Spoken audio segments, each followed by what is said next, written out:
Price the Lord. Abundant ലൈഫിലേക്ക് കർത്താവ് കൊണ്ടുവന്നിരിക്കുന്ന എല്ലാ ദൈവമക്കളെയും ഞാൻ യേശു കർത്താവിൻ്റെ നാമത്തിൽ സ്വാഗതം ചെയ്യുന്നു, വന്ദനം ചെയ്യുന്നു. ഈ സമൃദ്ധമായ ജീവൻ അനുഭവിക്കുവാൻ പരിശുദ്ധാത്മാവ് നമുക്ക് തന്നെ നല്ല ഭാഗ്യത്തെ ഓർത്ത് ഞാൻ കർത്താവിനെ സ്തുതിക്കുന്നു. അബൻഡന്റ് ലൈഫ് എന്നൊരു വാക്ക് ബൈബിളിൽ പറഞ്ഞത് കർത്താവായ യേശു ക്രിസ്തുവാണ്. കർത്താവായ യേശു ക്രിസ്തു നേരിട്ട് പറഞ്ഞൊരു വാക്കാണ്. യോഹന്നാൻ്റെ സുവിശേഷം 10-ാമത്തെ അധ്യായം അതിൻ്റെ 10-ാമത്തെ തിരുവചനം വായിക്കുമ്പോൾ, യോഹന്നാൻ്റെ സുവിശേഷം 10-ാമത്തെ അധ്യായം 10-ാമത്തെ വാക്യത്തിൽ വായിക്കുമ്പോൾ, അവർ മോഷ്ടിപ്പാനും അറുക്കാനും മുടിപ്പാനും അല്ലാതെ കള്ളൻ വരുന്നില്ല.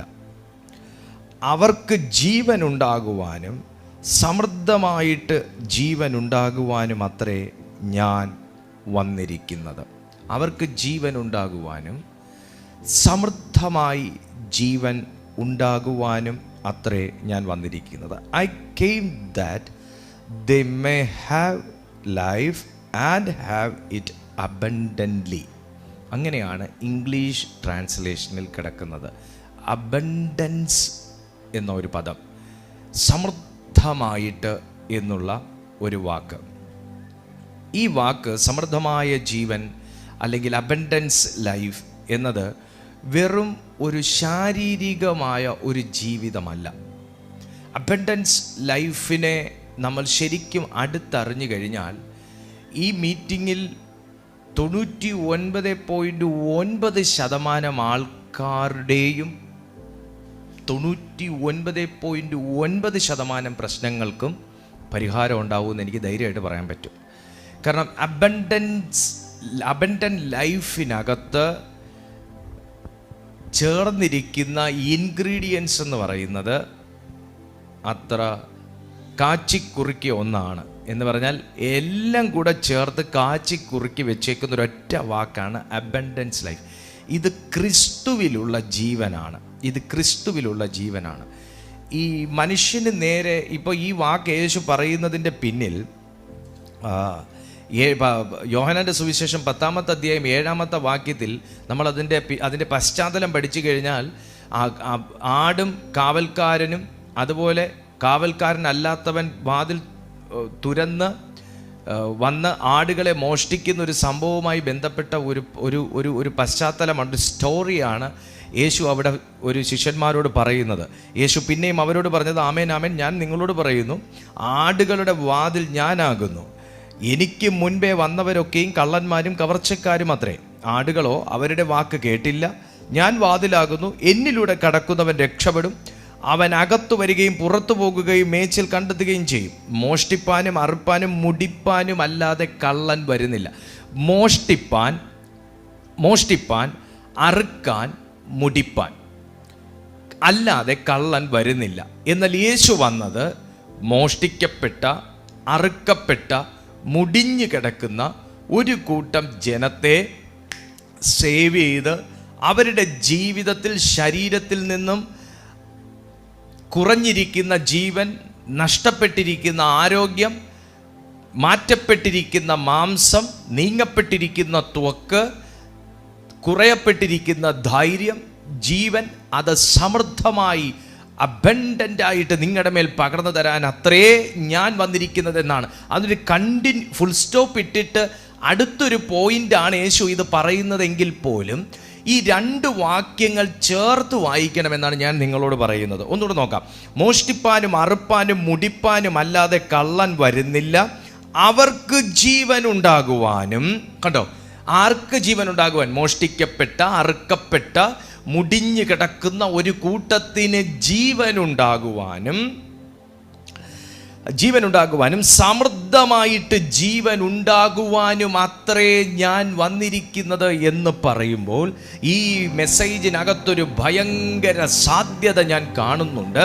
ഈ മെസ്സേജിനകത്തുള്ള ഭയങ്കര സാധ്യതകൾ ഞാൻ കാണുന്നത് എന്താണെന്ന് ചോദിച്ചാൽ, ഒന്ന്, മോഷ്ടിക്കപ്പെട്ടിരിക്കുന്ന എന്ന് പറഞ്ഞാൽ ഒരു നാൾ ഉണ്ടായിരുന്നു, എന്നാൽ ഇപ്പോൾ ഇല്ല.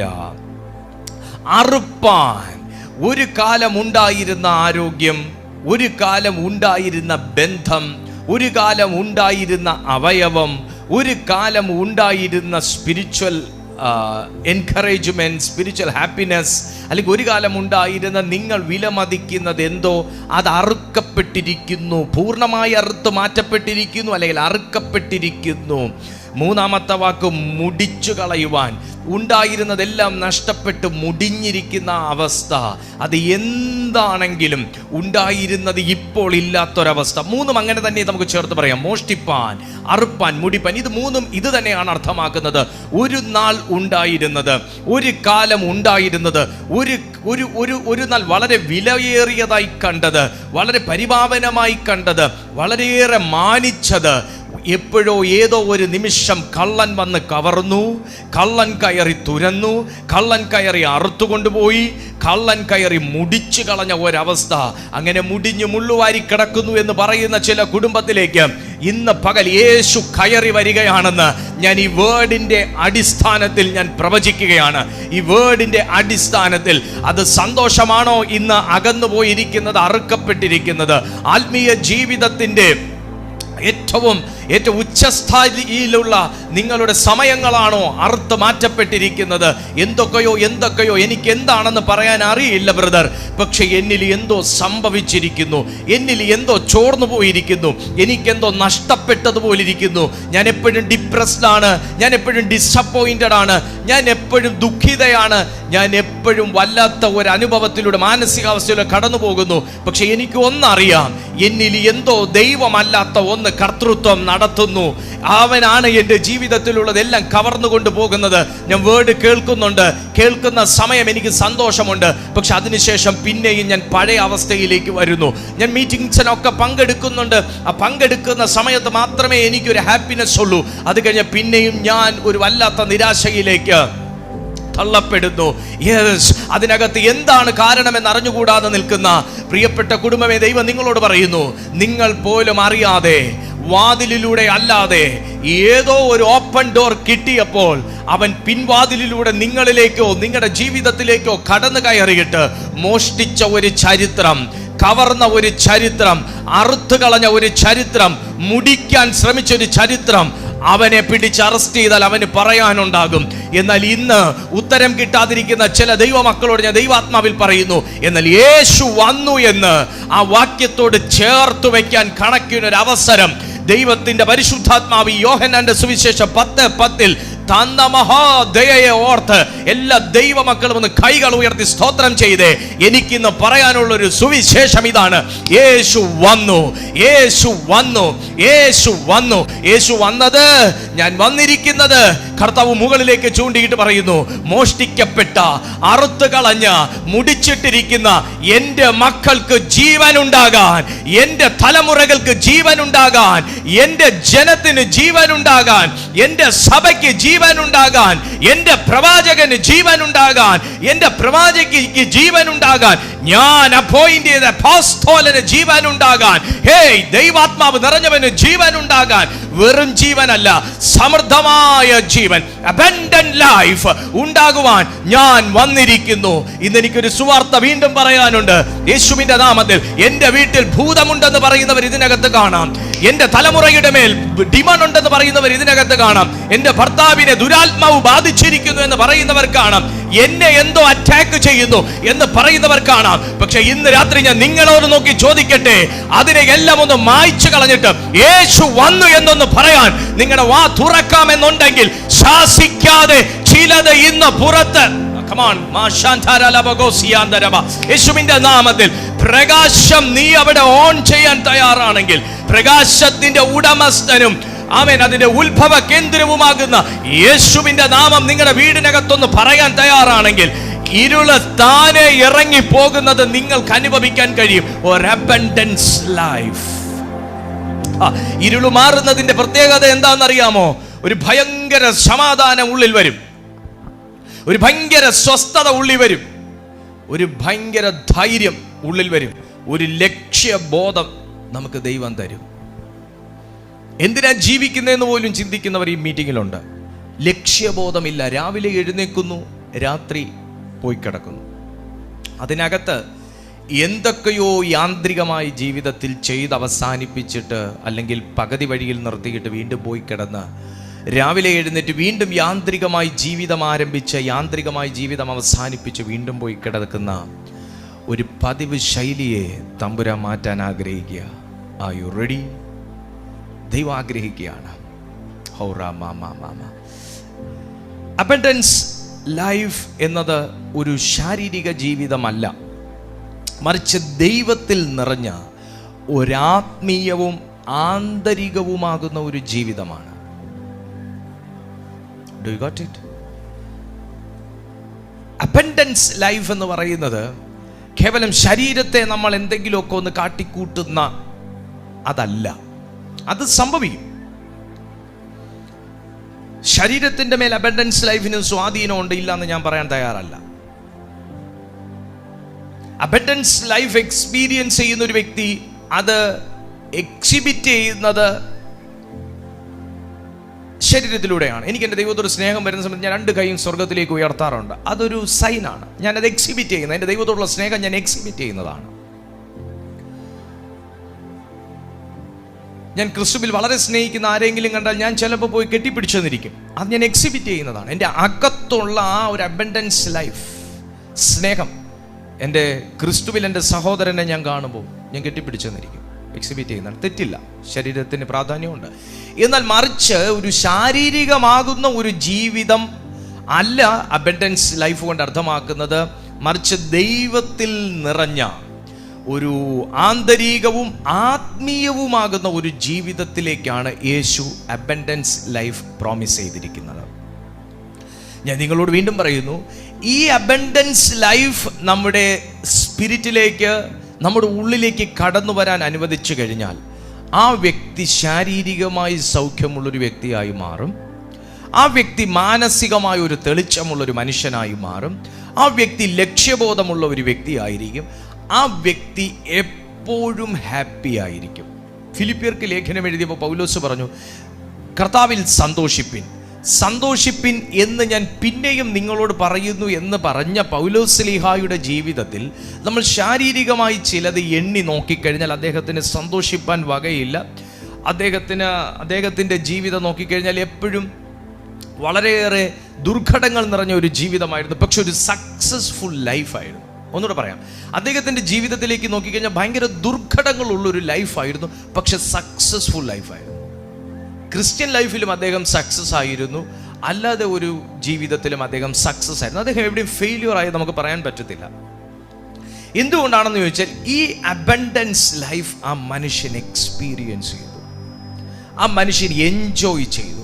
നമ്മുടെ ലൈഫിൽ നമുക്ക് മടുപ്പുണ്ടാകുന്നതിൻ്റെ കാരണം നമ്മൾ ലേസി ആയിട്ട് ഇങ്ങനെ ഒരു ലേസിനെസ് നമ്മുടെ ക്രിസ്ത്യൻ ലൈഫിൽ വരുന്നതിൻ്റെ കാരണം നമുക്കൊരു ഉറപ്പ് നമ്മുടെ ക്രിസ്ത്യൻ ലൈഫിൽ ഇല്ലാത്തതിൻ്റെ കാരണം നമ്മൾ അത്രയ്ക്ക് അങ്ങോട്ട് കംഫർട്ടബിൾ അല്ലാതെ, ക്രിസ്ത്യൻ ലൈഫിലാന്ന് പറഞ്ഞാൽ അത്ര കംഫർട്ടബിൾ അല്ലാതെ നമ്മൾ ആകുന്നുണ്ടെങ്കിൽ അതിൻ്റെ പിന്നിലെ കാരണം എന്താണെന്ന് ചോദിച്ചാൽ ആ ഒരു അബൻഡൻസ് ലൈഫ്, യേശു നമുക്ക് തന്നിരിക്കുന്ന ആ ഒരു അബൻഡൻസ് ലൈഫിലേക്ക് നമ്മൾ ഇതുവരെ നമ്മളെ അനുവദിച്ചിട്ടില്ല എന്നുള്ളതാണ്. യേശു എൻ്റെ ഉള്ളിലേക്ക് നീ വരണമേ, എൻ്റെ ജീവിതത്തിലേക്ക് നീ വരണമേ, എന്നെ നീ നയിക്കണമേ, നിറയ്ക്കണമേ എന്നൊക്കെ പ്രാർത്ഥിക്കുന്നത് ശാരീരികമാണ്, അല്ലെങ്കിൽ അത് ആത്മാവിൻ്റെ ഒരു ഇഷ്ടം മാത്രമാണ് എന്നതിലുപരി ആത്മാവിൻ്റെ താല്പര്യത്തിലേക്ക് ഒരു വ്യക്തിയെ അനുവദിച്ചു കൊടുത്തിട്ടില്ല. ഇപ്പം ഞാൻ അങ്ങനെയൊക്കെ പ്രാർത്ഥിക്കുന്നൊരു വ്യക്തിയാണ്, എന്നാൽ ഞാൻ എന്നെ അതിനുവേണ്ടി ഡെഡിക്കേറ്റ് ചെയ്തിട്ടില്ല എന്നതിൻ്റെ എന്നതിൻ്റെ തെളിവാണ് ഞാൻ ആത്മീയ ജീവിതത്തിൽ എനിക്ക് മുരടിപ്പ് വരുന്നുണ്ടെങ്കിൽ, എനിക്കൊരു മടുപ്പ് തോന്നുന്നുണ്ടെങ്കിൽ, ഞാൻ അത്ര കംഫർട്ടബിൾ അല്ലെങ്കിൽ, എനിക്കൊരു ദേഷ്യം ആത്മീയ ജീവിതത്തോടുണ്ടെങ്കിൽ ഉണ്ടാകുക. 2 കാരണങ്ങളാൽ ഈ അബൻഡൻസ് ലൈഫ് നമ്മുടെ ജീവിതത്തിൽ അനുഭവിക്കാൻ പറ്റാതെ വരും. ഒന്ന്, ഒരു വ്യക്തിയെ ഡീമൺ വല്ലാതെ പൊസസ്ഡ് ആക്കി വെച്ചിട്ടുണ്ടെങ്കിൽ, വല്ലാതെ ഇൻഫ്ലുവൻസ് ചെയ്തിട്ടുണ്ടെങ്കിൽ, അറസ്റ്റ് ചെയ്ത് നിർത്തിയിട്ടുണ്ടെങ്കിൽ ഈ അബൻഡൻസ് ലൈഫ് ആ വ്യക്തിക്ക് എൻജോയ് ചെയ്യാൻ കഴിയാതെ വരും. ആ വ്യക്തി അത് തിരിച്ചറിഞ്ഞ് ഒരു സെൽഫ് ഡെലിവറൻസിന് വേണ്ടി ദൈവസന്നിധിയിൽ പ്രാർത്ഥിച്ച് സമർപ്പിക്കുന്ന പക്ഷം ഇതിനകത്ത് വലിയ ഫ്രീഡം ഉണ്ടാവും. അബൻഡൻസ് ലൈഫ് തന്നെ ആ വ്യക്തിയെ സ്വാതന്ത്ര്യപ്പെടുത്തും. അബൻഡൻസ് ലൈഫ് ഒരു വ്യക്തിയുടെ ജീവിതത്തിൽ കടന്നു വന്നാൽ ആ വ്യക്തിയിൽ, ഞാൻ പറഞ്ഞത് ഒന്നാമത്തെ കാര്യം, അവൻ പാപത്തിൽ നിന്ന് ഭയങ്കരമായി വിടുവിക്കപ്പെടും. പാപം എന്ന് പറയുമ്പോൾ നമുക്ക് പല രീതിയിൽ നമുക്ക് പാപം ചെയ്യാം. ഈ ഒരു മനുഷ്യ ശരീരം കൊണ്ട്, നമ്മുടെ തലമുടി കൊണ്ട് മുതൽ നമ്മുടെ ഉള്ളം പാദം വരെയും നമുക്ക് തീർച്ചയായും ദൈവവചന അടിസ്ഥാനത്തിൽ നമുക്ക് പാപം ചെയ്യാൻ കഴിയും. ദൈവവചന അടിസ്ഥാനത്തിൽ പാപം ചെയ്യാൻ പറ്റുമെന്ന് പറഞ്ഞാൽ ദൈവവചനത്തിൽ പാപമെന്ന് പറഞ്ഞിരിക്കുന്നതെല്ലാം നമുക്ക് ചെയ്യുവാൻ കഴിയും. തലമുടി കൊണ്ട് മുതൽ ഉള്ളം പാദം വരെ. തലമുടി നിങ്ങൾ വടിക്കരുത് അല്ലെങ്കിൽ വികൃതമാക്കരുത് എന്ന് എഴുതി വെച്ചിരിക്കുന്ന വാക്യം ബൈബിളിലുണ്ട്, പഴയ നിയമത്തിൽ. അങ്ങനെ തുടങ്ങി ദൈവത്തിന് ഇഷ്ടമില്ലാത്തടത്ത് ചെന്ന് കാല് കുത്തുന്നത് വരെ ചെയ്യാം പാപം എന്നതിനെ പറയുന്നു. എന്നാൽ ഇതേ മനുഷ്യന് ഒരു അബൻഡൻസ് ലൈഫ് അവൻ ആസ്വദിക്കാൻ തുടങ്ങിക്കഴിഞ്ഞാൽ ആ വ്യക്തി ദൈവത്തിൻ്റെ പെറ്റായി മാറും.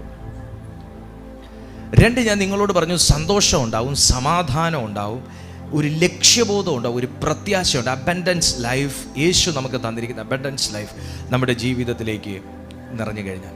3-ാമത്തെ കാര്യം, ഒരു വ്യക്തി ദൈവം തന്ന ഈ സമൃദ്ധമായ ജീവനിലേക്ക് കയറിക്കഴിഞ്ഞാൽ ആ വ്യക്തി ജീവിച്ചിരിക്കുന്നു എന്ന് പറയുന്നൊരു ജീവിതമല്ല, മറിച്ച് പൂർണ്ണമായി ദൈവഹിതത്തിലുള്ളൊരു ലൈഫായി ആ വ്യക്തിക്ക് മാറുവാൻ കഴിയുമോ എന്ന് ചോദിച്ചാൽ കഴിയും. കേവലം ജീവിച്ചിരിക്കുന്ന ഒരു വ്യക്തി ജീവിതമല്ല. അപ്പം ഞാൻ ക്രിസ്ത്യാനിയാണ്, ഞാൻ ക്രിസ്ത്യാനിയാണ്. ഞാൻ ജീവിച്ചിരിക്കുന്നില്ലേ, ഞാൻ ജീവിച്ചിരിക്കുന്നു. അങ്ങനെ ജീവിച്ചിരിക്കുന്ന ഒരു സാധാരണ ക്രിസ്ത്യാനി ജീവിതമല്ല, മറിച്ച് അവനിൽ നമുക്ക് ക്രിസ്തുവിനെ കാണാൻ കഴിയും.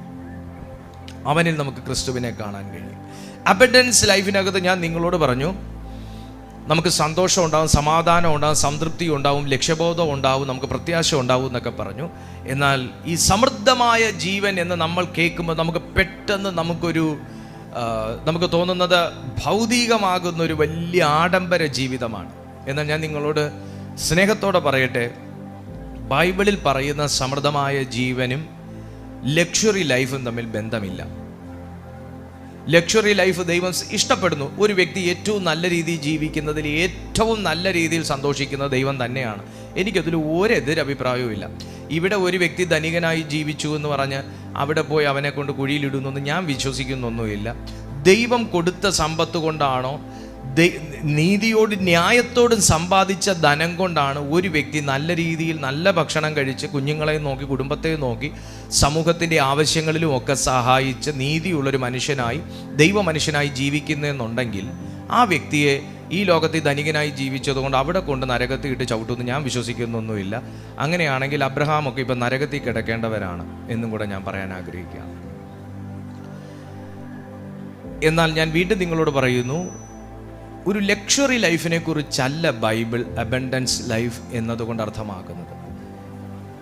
എനിക്ക് ബൈബിളിനകത്തുനിന്ന് വീണ്ടും പറയാൻ കഴിയും, ഒരു വ്യക്തി ക്രിസ്തുവിൻ്റെ ജീവനിൽ ജീവിച്ചു തുടങ്ങുമ്പോൾ ആ വ്യക്തിയുടെ സ്റ്റാൻഡേർഡ് ഓഫ് ലിവിങ്ങിൽ വളരെ വലിയ അളവിലുള്ള വ്യത്യാസം വരും. അവൻ്റെ ജീവിത നിലവാരത്തിൽ വളരെ നല്ല ഒരളവിൽ എന്ന് പറഞ്ഞാൽ, ക്രിസ്തു ദരിദ്രനായത് നമ്മൾ സമ്പന്നനാകാൻ വേണ്ടിയിട്ടാണ്. യേശു ശാപമായി മാറിയത് നമ്മൾ നീതീകരിക്കപ്പെടാൻ വേണ്ടിയിട്ടാണ്. അപ്പം യേശുവും ദരിദ്രനായി ഞാനും ദാരിദ്ര്യത്തിലോട്ട് പോകുന്നത് യേശു ആഗ്രഹിക്കുന്നില്ല. എങ്ങനെ? ആരോഗ്യ സംബന്ധമായി ദാരിദ്ര്യത്തിലോട്ട് പോകുന്നതും, സന്തോഷത്തിൻ്റെ കാര്യത്തിൽ ദാരിദ്ര്യത്തിലോട്ട് പോകുന്നതും, ആത്മാവിൻ്റെ ജീവൻ്റെ കാര്യത്തിൽ ദാരിദ്ര്യത്തിലോട്ട് പോകുന്നതും, സാമ്പത്തികമാകുന്ന കാര്യത്തിൽ ഞാൻ ദാരിദ്ര്യത്തിലോട്ട് പോകുന്നതും യേശു ആഗ്രഹിക്കുന്നില്ല. ഞാൻ ബൈബിൾ പഠിച്ചുപോയി, എനിക്ക് മനസ്സിലായ എൻ്റെ കാരണം, കഷ്ടത എൻ്റെ കിരീടമായി കൊണ്ട് നടക്കാൻ അല്ല കർത്താവ് ഈ ബൈബിളിൽ പഠിപ്പിക്കുന്നത്. എനിക്ക് കഷ്ടതയുണ്ടെന്ന് പറഞ്ഞ് ലോകം മുഴുവൻ പ്രചരിപ്പിച്ചുകൊണ്ട് നടന്ന് സഹതാപം പിടിച്ചുകൊണ്ടുള്ളൊരു ആത്മീയ ജീവിതമോ ക്രിസ്തീയ ജീവിതമോ അല്ല ബൈബിൾ പഠിപ്പിക്കുന്നത്. എന്നാൽ കഷ്ടതയ്ക്കകത്തും ഏറ്റവും വലിയ ഒരാത്മീയ സന്തോഷത്തോടുകൂടെ കഷ്ടതയെ തരണം ചെയ്ത യേശു കർത്താവിൻ്റെ ജീവനിൽ സകലതും ഓവർകം ചെയ്യാൻ ഞാൻ നിങ്ങളിൽ ഇരിക്കുന്നു എന്ന് പഠിപ്പിച്ച യേശുവിനെയാണ് ഞാൻ ബൈബിളിൽ കാണുന്നത്. ഹല്ലേലൂയ. ബൈബിൾ ഒരിക്കലും കഷ്ടതയെ ഉയർത്തിയിട്ട് ദൈവത്തിൻ്റെ ജീവനെ അതിൻ്റെ തൊട്ട് കീഴെ വെച്ച് പഠിപ്പിക്കുന്നില്ല. കഷ്ടതയ്ക്ക് മുകളിൽ ജയിച്ചവനെ പ്ലേസ് ചെയ്ത് പഠിപ്പിക്കുന്ന പുസ്തകമാണ് വിശുദ്ധ ബൈബിൾ.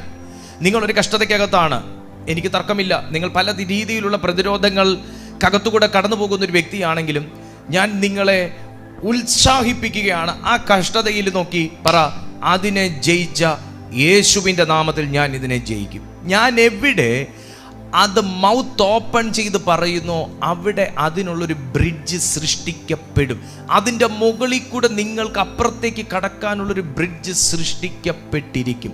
കഷ്ടതയെ നോക്കി അയ്യോ പറയുന്നതിന് പകരം ആ കഷ്ടതയെ നോക്കി പറയണം, ഓക്കെ, നീ ഇവിടെ ഉണ്ട്, ഞാനത് മനസ്സിലാക്കുന്നു, എന്നാൽ ഇതിനെ ജയിച്ച യേശു എൻ്റെ അകത്തിരിക്കുന്നു, അവനാൽ ഞാൻ ഈ കഷ്ടതയെ ജയിച്ചിരിക്കും എന്ന് പറയുമ്പോൾ ഞാൻ നിങ്ങളോട് പറയും, നിങ്ങൾക്കതിനെ ഓവർകം ചെയ്യാനുള്ളൊരു ബ്രിഡ്ജ് സൃഷ്ടിക്കപ്പെട്ടിരിക്കും.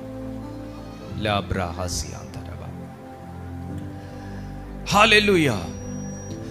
സോ അബൻഡൻസ് ലൈഫ് എന്നതുകൊണ്ട് യേശു അർത്ഥമാക്കുന്നത് ഒരു ലക്ഷറി ലൈഫ് അല്ല. ലക്ഷറി ലൈഫാണ്. എങ്ങനെ?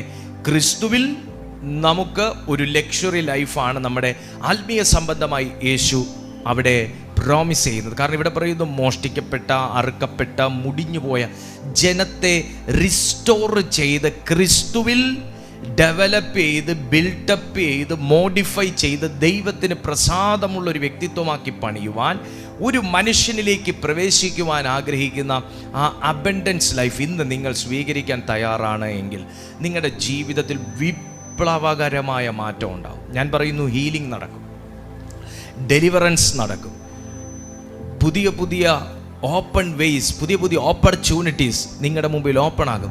നിങ്ങൾക്ക് ദൈവത്തിന് വേണ്ടി എന്തെങ്കിലുമൊക്കെ ചെയ്യാൻ, പ്രയോജനപ്പെടാൻ, നിങ്ങളുടെ കഴിവുകളെ കർത്താവിന് വേണ്ടി സമർപ്പിക്കാൻ ഈ അബൻഡൻസ് ലൈഫിലൂടെ നിങ്ങൾക്ക് സാധിക്കും. ഹല്ലേലൂയ. എഫേസ്യർക്ക് എഴുതിയ ലേഖനം 3-ാമത്തെ അധ്യായം 19-ാമത്തെ വാക്യം പഠിക്കുമ്പോൾ അവിടെ ഇങ്ങനൊരു വാക്യം പൗലോസ്ലീഹ എഴുതിയിട്ടുണ്ട്. എഫേസ്യർക്ക് എഴുതിയ ലേഖനം 3-ാമത്തെ അധ്യായം 17 മുതൽ നമുക്ക് വായിക്കാം. ക്രിസ്തു വിശ്വാസത്താൽ നിങ്ങളുടെ ഹൃദയങ്ങളിൽ വസിക്കേണ്ടതിനും വരം നൽകണം എന്നും നിങ്ങൾ സ്നേഹത്തിൽ വേരൂന്നി ആഴപ്പെട്ടവരായി വീതിയും നീളവും ഉയരവും ആഴവും എന്ന് സകല വിശുദ്ധന്മാരോടും കൂടെ ഗ്രഹിപ്പാനും. എനിക്കൊന്ന് അവിടെ നിൽക്കണമെന്ന് തോന്നുന്നു. പൗലോസ് എന്താ അവിടെ എഴുതിയേക്കുന്നത്? ഗ്രഹിക്കാൻ ഇവർക്ക് പറ്റണം എന്ന ഒരു പ്രാർത്ഥന ഞാൻ ദൈവസന്നിധി വെക്കുന്നു എന്നാ. എന്താണ് വീതിയും നീളവും ഉയരവും ആഴവും? എന്തിൻ്റെ വീതിയും നീളവും ഉയരവും ആഴവുമാണ്? ക്രിസ്തു വിശ്വാസത്തിൽ നിങ്ങളുടെ ഹൃദയങ്ങളിൽ വസിക്കുന്നത് കൊണ്ടുള്ള ബെനിഫിറ്റിൻ്റെ, അല്ലെങ്കിൽ ക്രിസ്തുവിൻ്റെ ജീവൻ ഒരുവനിലേക്ക് പ്രവേശിച്ചാൽ അവനിൽ ഉണ്ടാകുന്ന വിപ്ലവകരമായ മാറ്റത്തിൻ്റെ കാര്യങ്ങൾ എനിക്ക് നിങ്ങളെ പഠിപ്പിക്കുന്നതിൽ, നിങ്ങൾക്ക് എഴുതുന്നതിൽ ഞാൻ ലിമിറ്റേഷൻ ഉള്ള ഒരു മനുഷ്യനാണ്, പരിമിതിയുള്ളൊരു മനുഷ്യനാണ്.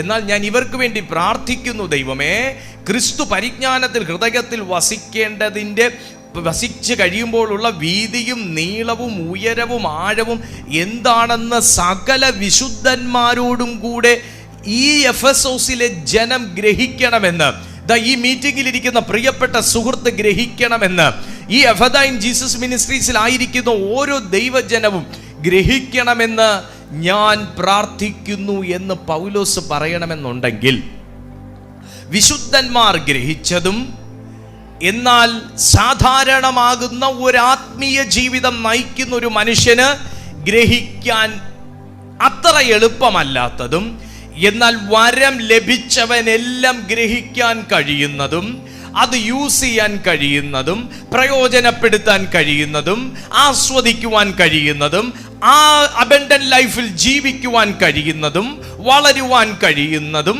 ഫലം പുറപ്പെടുവിക്കുവാൻ കഴിയുന്നതും, അബൻഡൻസ് ലൈഫിലെ സമാധാനം എൻജോയ് ചെയ്യാനും എക്സ്പ്ലോർ ചെയ്യാനും കഴിയുന്നതുമാകുന്ന ആ ഉന്നത ജീവിതം ഇന്ന് ഈ എഫദൈൻ ജീസസ് മിനിസ്ട്രീസിൽ ആയിരിക്കുന്ന കൊതിയുള്ള ചില ദൈവമക്കളുടെ മേൽ തുറന്നു കിട്ടുമെന്ന് ഞാൻ യേശുവിൻ്റെ നാമത്തിൽ വിശ്വസിക്കുമ്പോൾ ഈ സമയമപ്പ അതിനായി ഞാൻ എന്നെ സമർപ്പിക്കുന്നു എന്ന് ആ ഒരു വിശുദ്ധന്മാർ ഗ്രഹിച്ച യേശുവിൻ്റെ അബൻഡൻസ് ലൈഫ്, വിശുദ്ധന്മാർക്ക് തുറന്നു കിട്ടിയ ആ ഒരു വലിയ സാധ്യത, വിശുദ്ധന്മാരിലേക്ക് തുറക്കപ്പെട്ട ആ യേശുവിൻ്റെ ജീവന്റെ മഹാസാധ്യത, യേശുവിൻ്റെ ജീവന്റെ വീതി, നീളം, ഉയരം, ആഴം എന്ത് എന്ന് ഗ്രഹിപ്പാൻ ഒരു പ്രത്യേക വരം ഈ മീറ്റിംഗിൽ കൊതിയോടിരിക്കുന്ന ഓരോ ജനത്തിന്റെ മേൽ യേശുവിന്റെ ആത്മാവേ തുറക്കപ്പെടണമേ.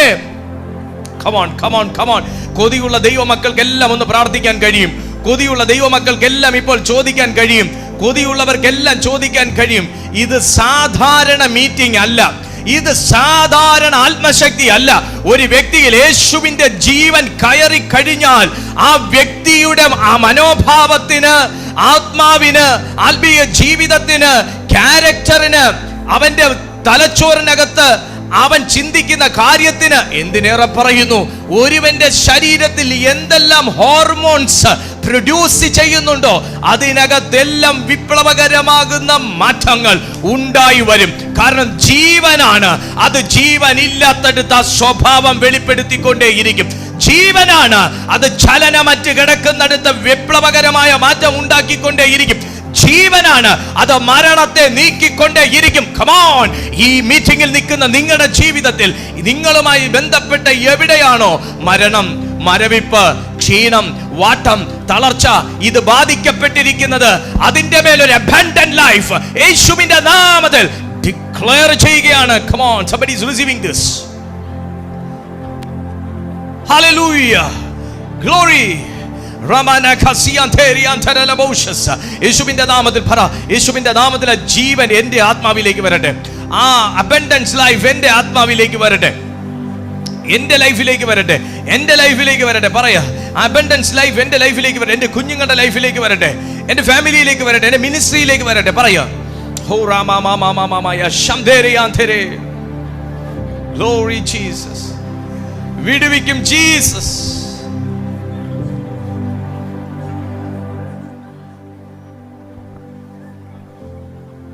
The next verse. പരിജ്ഞാനത്തെ കവിയുന്ന ക്രിസ്തുവിൻ സ്നേഹത്തെ അറിവാനും. യേശുവിന്റെ സ്നേഹം അറിയണമെന്നുണ്ടെങ്കിൽ ആ അബൻഡൻസ് ലൈഫ് നമ്മുടെ അകത്ത് കയറിയാലേ പറ്റത്തുള്ളൂ. ഇല്ലെങ്കിൽ നമ്മൾ പറയും, ഹോ മറ്റവരുടെ കൂടെ നമ്മൾ ചേരും. എന്താണെന്നറിയാവോ? ഹേ മന്ദിരം പൊളിച്ചു 3 നാൾ കൊണ്ട് പണിയുന്നവനെ നിന്നെ തന്നെ രക്ഷിച്ച് ഇറങ്ങി വരുവാൻ കഴിവില്ല എന്ന്, നിന്നെ തന്നെ രക്ഷിപ്പാൻ വഹിയ എന്നവിടെ എഴുതിയിരിക്കുന്നവരുടെ കൂടെ നമ്മളും കയറി ചിലപ്പോൾ പറഞ്ഞെന്നിരിക്കും. ശരിയാ, യേശുവിനെ ക്രൂശിൽ നിന്ന് രക്ഷിക്കാൻ പറ്റിയില്ല, പിന്നെയാണോ ഇനി എൻ്റെ വിഷയം ഏറ്റെടുക്കുന്നത്? ഈ കഴിഞ്ഞ ദിവസം ഒരാൾ എന്നോട് പറഞ്ഞു, മിസ്റ്റർ ദീപു, നിങ്ങൾ പോയി പെട്ടിരിക്കുന്നത് ഒരു വലിയ അബദ്ധത്തിനകത്താണ്. ഞാൻ ചോദിച്ചു, എന്ത് പറ്റി സാറേ? അത് ആളൊരു നിരീശ്വരവാദിയാണ്. പുള്ളി എന്നോട് പറഞ്ഞു, നിങ്ങൾ ഈ പ്രസംഗിച്ചുകൊണ്ട് നടക്കുന്ന യേശു എന്ന് പറയുന്ന ആ ഒരു മനുഷ്യന്, അദ്ദേഹത്തെ തന്നെ മൂന്നാണികളിൽ ക്രൂശിച്ചിട്ട സമയത്ത് അയാൾക്ക് അയാളെ തന്നെ രക്ഷിച്ച് കൊണ്ടുവരാൻ പാടില്ലയോ? എങ്കിൽ നമുക്ക് കുറച്ചുകൂടെയൊക്കെ ഒന്ന് വിശ്വസിക്കാമായിരുന്നു. ഇത് പുള്ളിക്ക് തന്നെ പുള്ളിയെ രക്ഷിക്കാൻ വയ്യ, എന്നാൽ പുള്ളി ലോകത്തുള്ള മുഴുവൻ ആൾക്കാരെ രക്ഷിക്കാൻ നടക്കും. നമുക്കൊക്കെ ഈ പറയുന്ന പോലെ പറഞ്ഞു കൊടുക്കുന്നതിനും ഒരു പരിധിയില്ലേ? ചിലതൊക്കെ അടയപ്പെട്ടാൽ, ഇതങ്ങ് ലോക്കാക്കി വെച്ചാൽ ദൈവം തമ്പുരാൻ വിചാരിക്കണം പിന്നെ അതൊക്കെ തുറക്കണമെന്ന്. ദൈവം തമ്പുരാൻ തന്നെ വിചാരിക്കണം. ചില കുരുടായ മനസ്സിനെയൊക്കെ തുറക്കാൻ മനുഷ്യൻ വിചാരിച്ചാൽ പറ്റത്തില്ല. ദൈവം തമ്പുരാന് തന്നെ തോന്നണം, ഇവനെ ഒന്ന് എന്നെ മനസ്സിലാക്കി കൊടുക്കണമെന്ന് ദൈവത്തിന് തോന്നണം. അപ്പം നമ്മൾ ആ കാറ്റഗറി പെട്ടുപോകും. നമ്മൾ ഈ അബൻഡൻസ് ലൈഫ് നമ്മുടെ അകത്ത് വന്നില്ല എന്നുണ്ടെങ്കിൽ നമുക്കറിയാം, ഒരു രക്ഷിക്കപ്പെട്ട ദൈവ മനുഷ്യനറിയാം എന്തിന് യേശു ക്രിസ്തു 3 പച്ചക്കാരിരുമ്പാണികളാൽ 3 ആണികളാൽ എന്തിന് യേശു ക്രൂശിക്കപ്പെട്ടു? പിടിച്ച് ക്രൂശിച്ചതാണോ ക്രൂശിക്കാൻ ഏൽപ്പിച്ചതാണോ എന്ന് വ്യക്തമായി ബൈബിളിൽ എഴുതി വെച്ചിട്ടുണ്ട്. എന്നിട്ട് കർത്താവ് അതിന് മുന്നേ പറഞ്ഞു, മന്ദിരം പൊളിക്കും, അത് ഞാൻ 3 നാൾ കൊണ്ട് പണിയുകയും ചെയ്യും. ആത്മാവുള്ളവനെ ഗ്രഹിക്കാം, മന്ദിരം എന്നത് യേശുവാണ്, പൊളിയുന്നത് യേശുവിൻ്റെ ശരീരമാണ്. 3-ാം നാൾ അത് സ്വർഗത്തിലെ പിതാവ് അതിനെ പണിയും എന്ന് യേശു അവിടെ മർമ്മരൂപത്തിൽ പറഞ്ഞു. വായനക്കാരന് ഇതൊരു കഥ മാത്രം, എന്നാൽ ആത്മാവുള്ള നമുക്ക് ദൈവശക്തിയാണ്. ഹല്ലേലൂയ. അതുകൊണ്ട് പൊളിഞ്ഞുപോയ ചിലത്, തകർന്നുപോയ ചിലത്, അടർന്നു വീണത്, മുടിഞ്ഞുപോയത്, മോഷ്ടിക്കപ്പെട്ടത് ദൈവം തിരിച്ചു തരും. ദൈവം നിങ്ങളുടെ ലൈഫിൽ തിരിച്ചു കൊണ്ടുവരും അത്. കാരണം ഇന്നും പരിശുദ്ധാത്മാവ് രക്ഷിക്കപ്പെട്ട ദൈവസഭയ്ക്ക് വേണ്ടി വ്യാപരിച്ചു കൊണ്ടുമേ ഇരിക്കുന്നു. അതുകൊണ്ട് ഞാൻ നിങ്ങളോട് പറയുന്നു, നിങ്ങൾ എന്ത് വിഷയത്തിനാണോ പ്രാർത്ഥിക്കുന്നത് അതിനകത്ത് യേശുവിൻ്റെ ജീവനെ അനുവദിക്കുക, യേശുവിൻ്റെ ജീവനെ അനുവദിച്ച് പ്രാർത്ഥിക്കുക. കർത്താവ് നമ്മളെ പരിജ്ഞാനത്തെ കവിയുന്ന ക്രിസ്തുവിൻ്റെ സ്നേഹത്തെ അറിവാൻ പ്രാപ്തരാക്കും. ദൈവത്തിൻ്റെ വാക്ക് കണ്ടോ, ദൈവത്തിൻ്റെ എല്ലാ നിറവിനോളവും നിറഞ്ഞു വരിക, എല്ലാ നിറവിനോളവും നിറഞ്ഞു വരണം. അബൻഡൻസ് ലൈഫ് നിറഞ്ഞു വരികയും വേണം എന്ന് പ്രാർത്ഥിക്കുന്നു. ഫുൾനെസ് ഓഫ് ഗോഡ് നിറഞ്ഞു വരണം. ക്രിസ്തുവിനെ പോലെ നമ്മളായിത്തീരുന്ന ഒരനുഭവം. പ്രിയപ്പെട്ട സുഹൃത്തേ,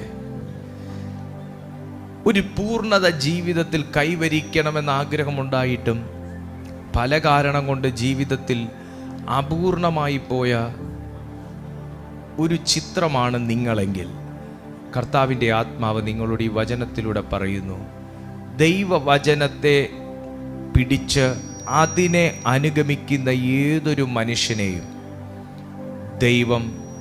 ദൈവത്തെ പോലെ പൂർണ്ണനാക്കിയ ചരിത്രമേ ബൈബിൾ പറയുന്നുള്ളൂ. അപൂർണനാക്കി കളയാൻ വേണ്ടി ഒത്തിരി പുറകെ നടന്ന മനുഷ്യർ വിശുദ്ധ ബൈബിളിലുണ്ട്. യോസേഫിനെ ഒരു അപൂർണനാക്കി കളയാൻ വേണ്ടി പുറപ്പെട്ടത് സ്വന്തം സഹോദരങ്ങളായിരുന്നു. ദാവീദിനെ ഒരു അപൂർണനാക്കി എന്നേക്കുമായി തകർത്ത് കളയാമെന്ന് പറഞ്ഞ് പ്ലാൻ ചെയ്തത് രാജാവായ ശൗലായിരുന്നു.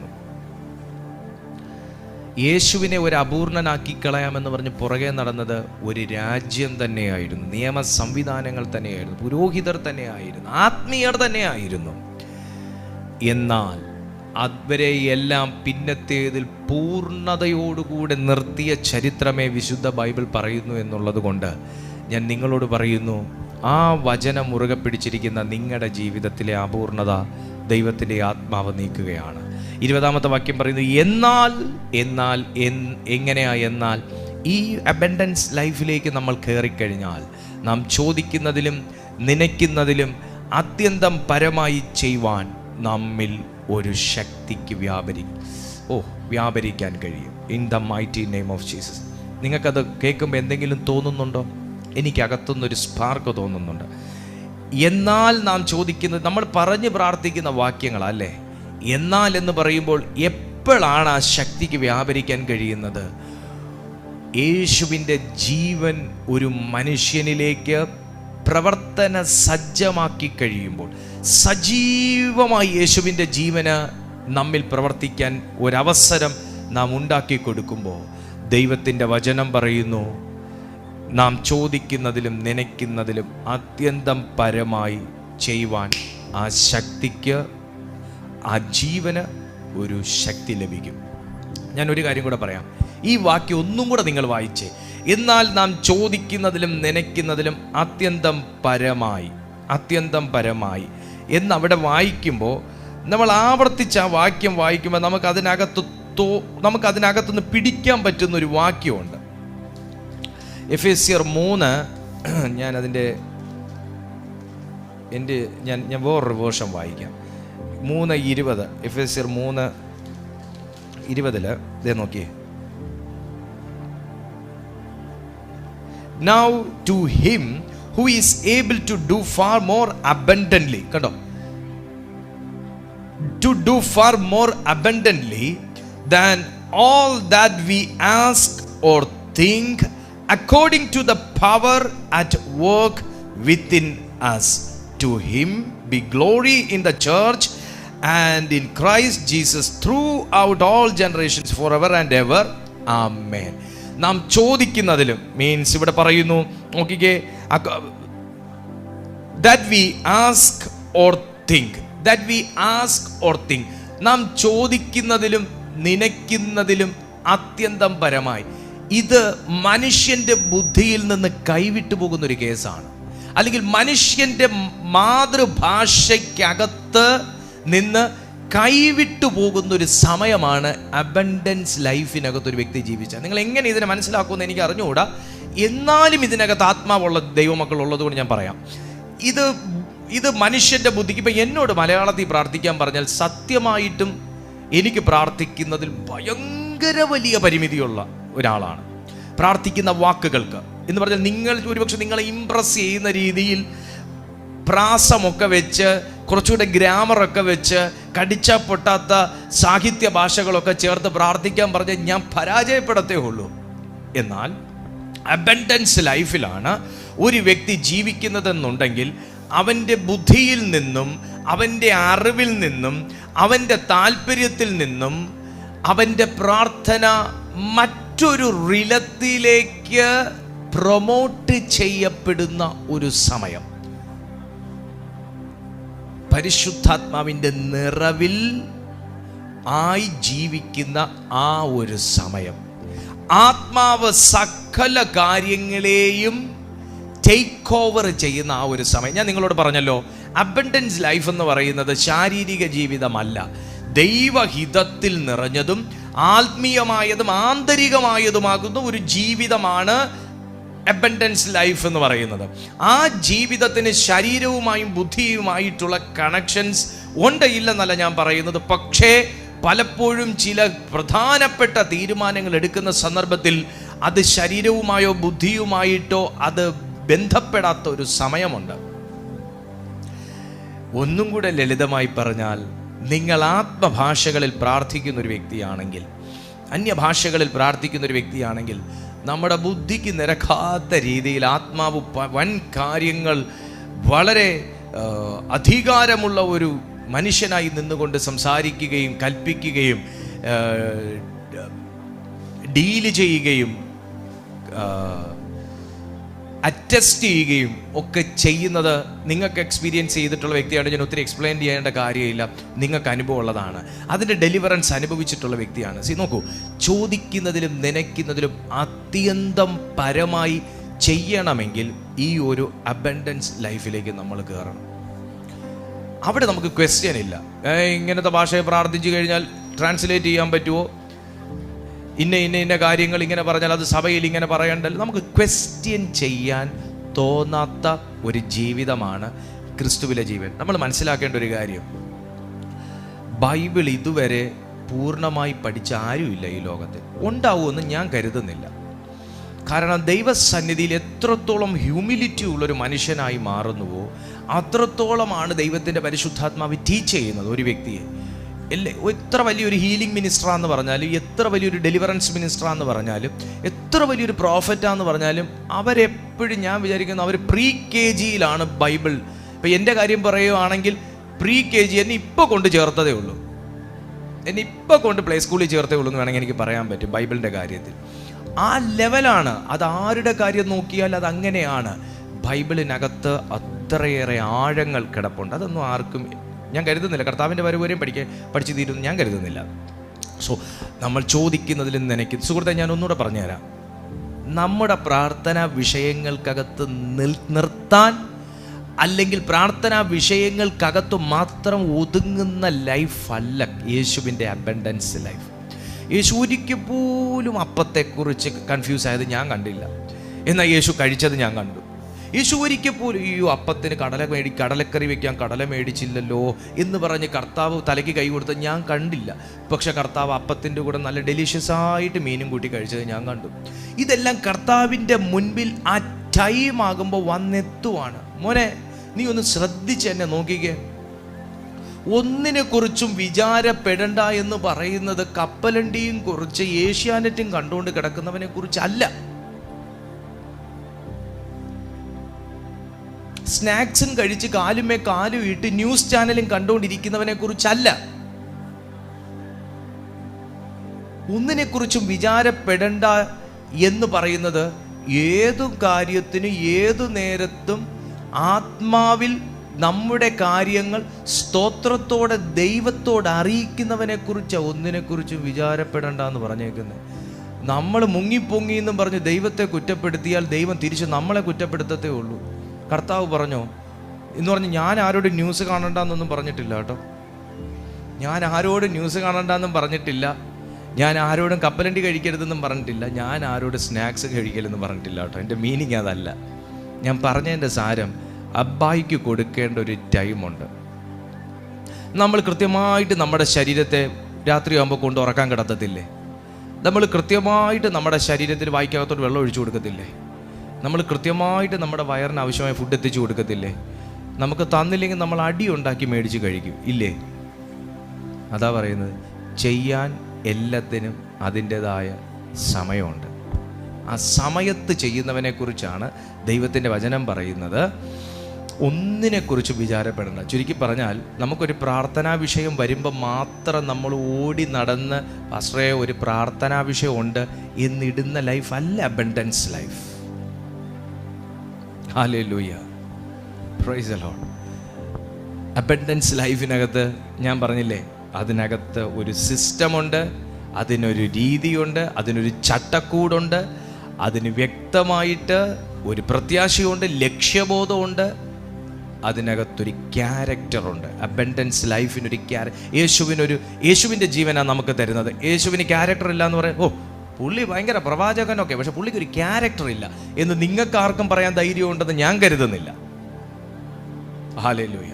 സോ യേശുവിനുണ്ടായിരുന്നൊരു ക്യാരക്ടർ, കൃത്യമായി കാര്യങ്ങൾ ക്രമീകരിക്കുന്ന, ചെയ്യുന്ന, നിശ്ചയദാർഢ്യമുള്ള, ലക്ഷ്യബോധമുള്ള ആ ക്യാരക്ടർ നമ്മിലേക്ക് ട്രാൻസ്മിറ്റ് ചെയ്യപ്പെട്ട ഒരു ജീവിതമാണ് അബണ്ടൻസ് ലൈഫ്. ഹല്ലേലൂയ.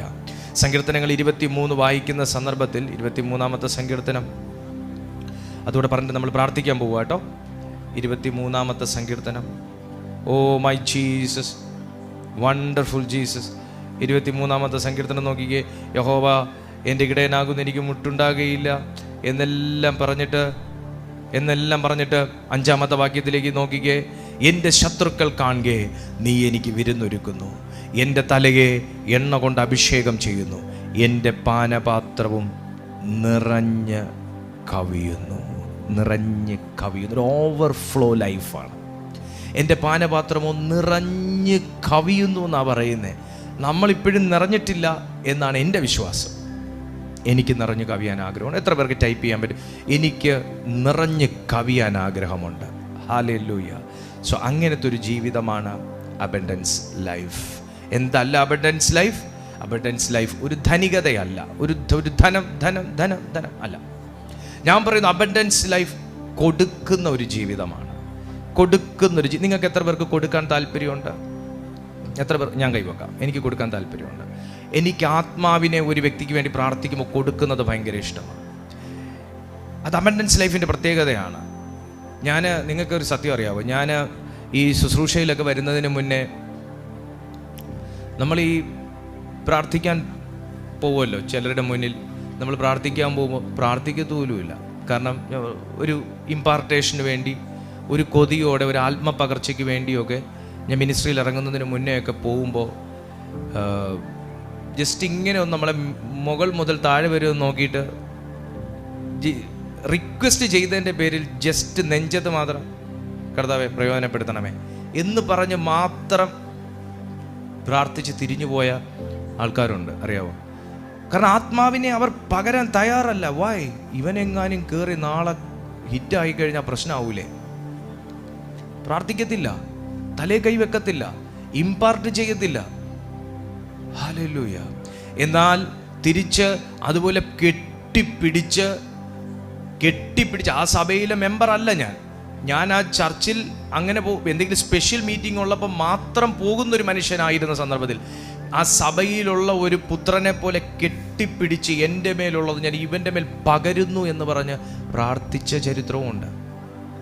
രണ്ടും രണ്ടാണ് അല്ലേ? ഇതാണ് അബണ്ടൻസ്. കൊടുക്കാൻ തോന്നും, ആത്മാവിനെ പകർന്നു കൊടുക്കാന്ന്. മോശയിൽ നിന്ന് ആത്മാവിനെ എടുത്ത് വേറെ 70 പേർക്ക് ദൈവത്തിൻ്റെ ആത്മാവ് പുറപ്പാട് പുസ്തകത്തിൽ കൊടുത്തില്ലേ? എന്തുകൊണ്ടാണ്? കൊടുക്കുന്നവനാ ദൈവം. ആത്മാവിനെ കൊടുക്കുന്നവനാ ദൈവം. അളവില്ലാതെ കൊടുക്കുന്നവനാ ദൈവം. അബണ്ടൻസ് ലൈഫ് നമ്മളിൽ ഉണ്ടോ എന്നറിയണമെങ്കിൽ ഒരൊറ്റ കാര്യം മാത്രം നമ്മളൊന്ന് ടെസ്റ്റിനിട്ടാൽ മതി. നമുക്ക് കൊടുക്കാനൊരു മനസ്സുണ്ടോ എന്നുള്ളത്.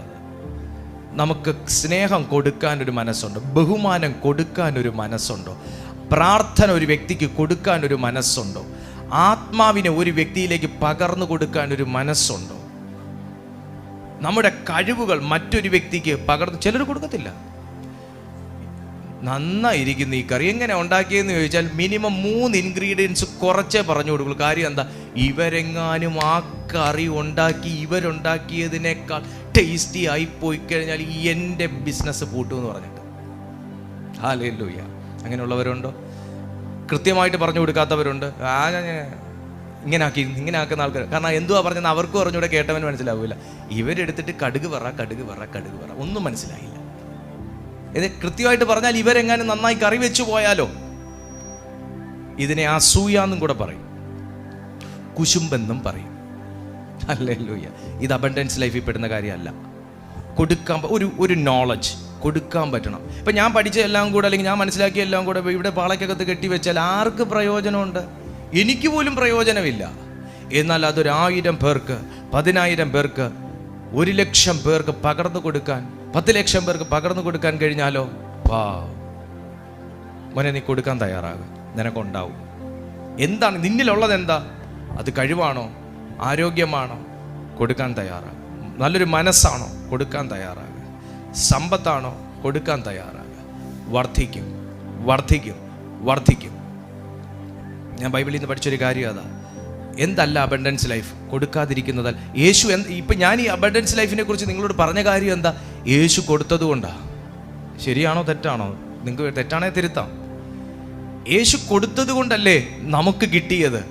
യേശു ഓഫർ ചെയ്തുകൊണ്ടല്ലേ നമുക്ക് കിട്ടിയത്. ഇന്നു മുതൽ ഞാൻ കൊടുക്കുന്നവനാവുമെന്ന് പറ. എന്നിൽ യേശു ഉണ്ടെങ്കിൽ അതിൻ്റെ റിസൾട്ട് കാണണം. എന്നിൽ അബണ്ടൻസ് ലൈഫ് ഉണ്ടെങ്കിൽ ആ റിസൾട്ട് കാണണം. എനിക്ക് ദൈവത്തിന് പ്രൂവ് ചെയ്യണം. സോ എന്തല്ല അബണ്ടൻസ് ലൈഫ്? ധനികതയല്ല അബണ്ടൻസ് ലൈഫ്. ലോക സൗകര്യങ്ങളല്ല അബണ്ടൻസ് ലൈഫ്. പ്രശ്നങ്ങളില്ലാത്തൊരു ജീവിതമല്ല അബണ്ടൻസ് ലൈഫ്. അതുകൂടെ പറയൂ കേട്ടോ. പ്രശ്നങ്ങളില്ലാത്തൊരു ജീവിതമല്ല അബണ്ടൻസ് ലൈഫ്. അതിന് പകരം ദൈവം നൽകുന്ന ഒരു ആന്തരിക സമൃദ്ധിയാണ്. ആന്തരിക, ഞാൻ കഴിഞ്ഞ ദിവസം ഇന്നർ അനോയിൻറ്റിങ്ങിനെ കുറിച്ച് പറഞ്ഞു. നിങ്ങൾ എത്ര പേര് ഇന്നർ അനോയിൻറ്റിങ് എന്ന് പറയുന്ന മെസ്സേജ് കേട്ടു? ഒരുപാട് പേര് കേട്ടില്ല. ഇന്നർ അനോയിൻറ്റിങ് എന്ന് പറഞ്ഞ ഒരു മെസ്സേജ് പറഞ്ഞു. അതും ഇതുമായിട്ട് നമുക്ക് റിലേറ്റ് ചെയ്യാനായിട്ട് പറ്റും. ഒരു ആന്തരിക സമൃദ്ധിയാണ് മക്കളെ. നമ്മൾ സമൃദ്ധി എന്ന് പറയുമ്പോൾ ആന്തരികമായ ഒരു സമൃദ്ധി ഉണ്ടെങ്കിൽ മാത്രമേ അത് നമുക്ക് ഭൗതിക ജീവിതത്തിൽ റിഫ്ലക്റ്റ് ചെയ്യത്തുള്ളൂ. ഹല്ലേലൂയ. ആന്തരികമാകുന്ന ഒരു സമൃദ്ധിയാണ്. ദൈവസന്നിധിയുടെ ഉറപ്പനുഭവിക്കുന്ന ഒരു ജീവിതമാണ് അബണ്ടൻസ് ലൈഫ്. ഇതുണ്ടെങ്കിൽ നമ്മുടെ മുമ്പിൽ എല്ലാ വാതിലുകളും തുറക്കും. ഇന്ന് നമ്മൾ തുറക്കാൻ പോവുക. ഈ അബണ്ടൻസ് ലൈഫ് കൊണ്ട് ആ വാതിലുകൾ നമ്മൾ യേശുവിൻ്റെ നാമം ചൊല്ലി തുറക്കാൻ പോവുക. എല്ലാ മേഖലയ്ക്കകത്തും ഇത് റിഫ്ലക്റ്റ് ചെയ്യും. കാരണം നമ്മളിപ്പോൾ പ്രാർത്ഥിക്കാൻ പോകുന്ന ആന്തരികമായി ആ ഒരു അബണ്ടൻസ് ലൈഫിൻ്റെ അനുഭവം, ഒരു സമൃദ്ധമായ ജീവൻ ഉണ്ടാകണമെന്ന്. ആ സമൃദ്ധമായ ജീവൻ നമ്മിലേക്ക് വരുമ്പോൾ നമ്മുടെ എല്ലാ പിശുക്കും മാറും, നമ്മുടെ എല്ലാ ഇടുങ്ങിയ ചിന്താഗതി മാറും, നമ്മുടെ എല്ലാ ഈ ഒരു വല്ലാത്ത പിടിച്ചു കെട്ടിയൊരു ജീവിതം ഉണ്ടല്ലോ നമ്മുടെ മാനസികമായി, നമ്മുടെ ഒരു ട്രഡീഷൻ സിസ്റ്റം ഉണ്ട് നമ്മുടെ തലയ്ക്കകത്ത്. അത് മൊത്തത്തിൽ കർത്താവ് മാറ്റി പുതിയൊരു ജീവിതമായി നമ്മൾ മാറും. Hallelujah, hallelujah, hallelujah. സ്വർഗം അത് ചെയ്യും. ശിഷ്യന്മാർക്ക് കഴിക്കാൻ വെച്ചിരുന്ന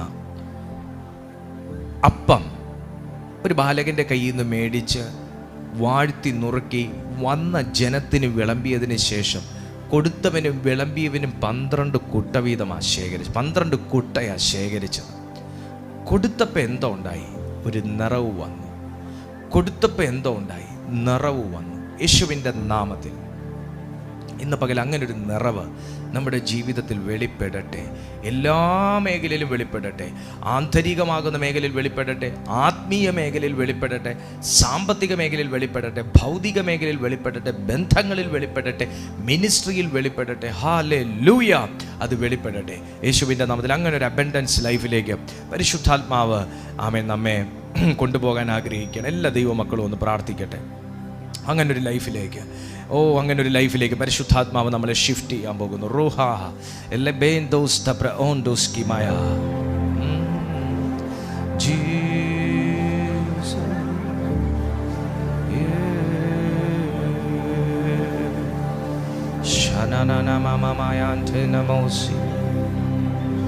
അങ്ങനെ ഒരു ലൈഫിലേക്ക് ഞാൻ കയറുവാണെന്ന് പറ ഡാഡി. അങ്ങനെ ഒരു അബണ്ടൻസ് ലൈഫിലേക്ക്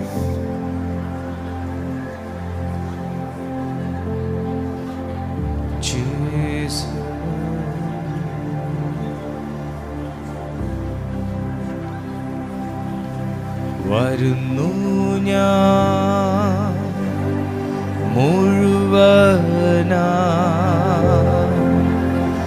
നിന്റെ സ്നേഹ സന്നിധിയിൽ വരുന്നു ഞാൻ മുഴുവനാ നിന്റെ സ്നേഹ സന്നിധിയിൽ,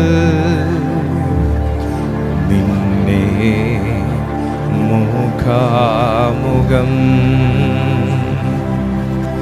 കാണുന്ന ആയിടം പിരിയാ കഴിയുകയില്ല.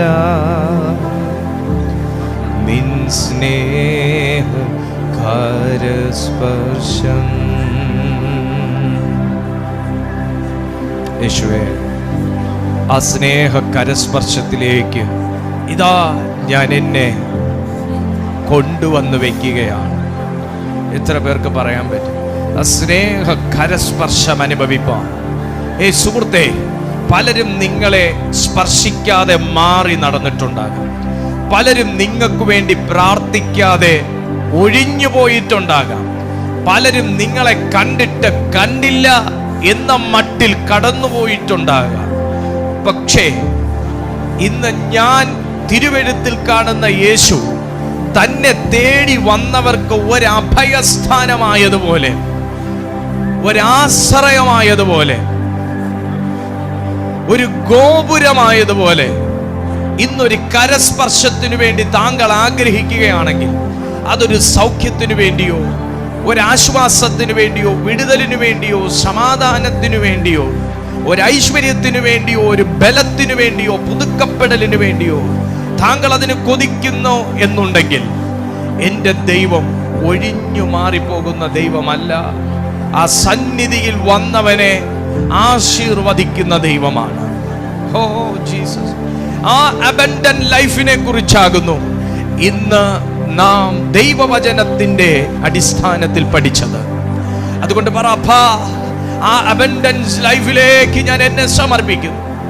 അത് ഞാൻ അറിയുന്ന കർത്താവേ, അത് ഒരു ധനികതയുള്ള ഒരു ജീവിതമല്ല, പകരം യേശുക്രിസ്തുവിന്റെ സ്നേഹത്തിന്റെയും ജീവന്റെയും വീതിയും നീളവും ആഴവും ഉയരവും അത് അതിന്റെ അളവോളവും എത്തുന്നത് വരെ എന്നെ വളർത്തുന്ന, അത് അൺലിമിറ്റഡായി എന്നെ വളരുവാൻ സഹായിക്കുന്ന, അൺലിമിറ്റഡായി എനിക്ക് ക്രിസ്തുവിൽ ജീവിക്കുവാൻ സഹായിക്കുന്ന ദൈവത്തിന്റെ വാഗ്ദത്ത ജീവിതമാണ്, ദൈവമുള്ള ജീവിതമാണ്, ദൈവഹിതമുള്ള ജീവിതമാണ് എന്ന് ആ ജീവിതത്തിലൂടെ എനിക്ക് എൻ്റെ ഈ മനുഷ്യായുസ്സിൽ വരുന്ന സകലത്തെയും എനിക്ക് ക്രോസ് ഓവർ ചെയ്യാൻ കഴിയുമെന്ന്, ഏത് യോർദാനെയും മുറിച്ചു കടക്കാൻ കഴിയുമെന്ന്, ഏത് ചെങ്കടലും വിഭാഗിക്കാൻ കഴിയുമെന്ന്, ഏതൊരു കുന്നും മലയെയും നീക്കിക്കളയുവാൻ കഴിയുമെന്ന്, ക്രിസ്തുവിൽ അത്രയും ഉറപ്പുള്ള ഒരു ജീവിതമാണ് ആ അബൻഡൻസ് ലൈഫ് എന്ന് ഞാൻ മനസ്സിലാക്കുന്നു കർത്താവേ എന്ന് പറയുന്ന ദൈവ മനുഷ്യന്റെ മേൽ അളവില്ലാത്ത ദൈവശക്തിയുടെ പ്രവാഹം ഈ സെക്കൻഡിൽ റിലീസാകട്ടെ.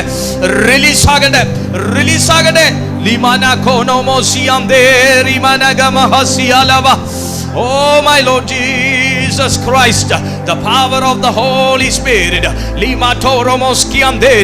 in the name of Jesus. എനിക്ക് വ്യക്തമായിട്ട് അറിയാം, ഇതകത്ത് കത്തുന്ന ഒരുവൻ ഇപ്പൊ ചെയറിലായി ഇരിക്കുന്നതെങ്കിൽ, ഇതകത്ത് കത്തി തുടങ്ങിയാൽ അവൻ ചെയറിൽ ഇരിക്കത്തില്ല. അവനെ എടുത്തുയർത്തുന്ന, അസാധാരണമായ ആത്മശക്തിയിൽ നിറയ്ക്കുന്ന ദൈവത്തിന്റെ ആത്മനദി ഒഴുകുന്നു. Holy Managamadhwana Shamdane Vaidama Shamderigal Kamorian Terigadaga Chambauda Adura Madura Regada Shamdaraga Madhuragadagam Lamana Mamadaraga Janudaraga Shamdaragani Handane Kudenya Ponote Ninde സ്നേഹ സന്നിധിയിൽ കൂടെ ഞാൻ പോന്നോട്ടെ, നിന്റെ സ്നേഹ സന്നിധിയിൽ നിന്നെ മുഖാമുഖം കാണുന്ന ഇടം പിരിയാൻ കഴിയുകയില്ല. നിൻ സ്നേഹ കാരസ്പർശം പിതാവിൻ മഹത്വം നിൻ മുഖത്തിലല്ലയോ.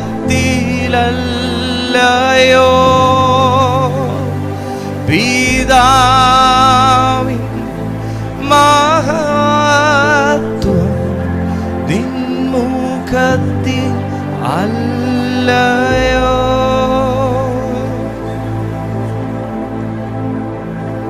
യേശുപ്പച്ച, പരിശുദ്ധ പിതാവേ, ഒരുമിച്ച് ഞങ്ങളെ ദൈവസന്നിധിയിൽ അർപ്പിക്കുകയാണ്. ഞങ്ങൾ അനുഭവിക്കുന്ന ഈ ഉറപ്പ്,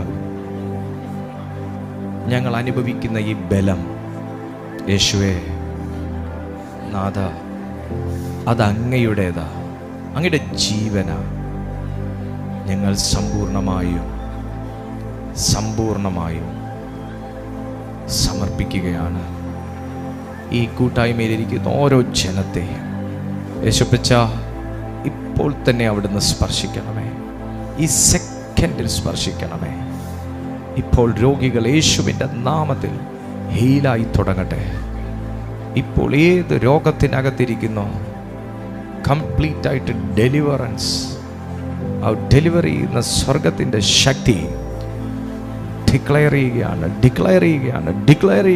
ആ ഒരു ഹെവൻലി മൈറ്റി ഹാൻഡ് ഈ ജനത്തെ ഇപ്പോൾ സ്പർശിക്കട്ടെ. അത് സംഭവിക്കട്ടെ യേശുവേ. അതെന്നെ യേശുവിൻ നാമത്തിൽ തന്നെ ചേർന്ന് പറയാം. ആമേൻ, ആമേൻ, ആമേൻ. ഹല്ലേലൂയ.